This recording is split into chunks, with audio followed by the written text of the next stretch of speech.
デモ走行の回って知ってる？MFG オフィシャルの攻略サイトにアップされてる動画のこと？そうそう。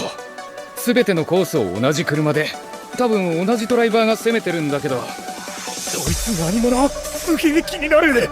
だけど車はクラシックカーだぜ。5速のマニュアルだし。今はもう街中で見かけることもなくなったよな。なんて言ったっけ？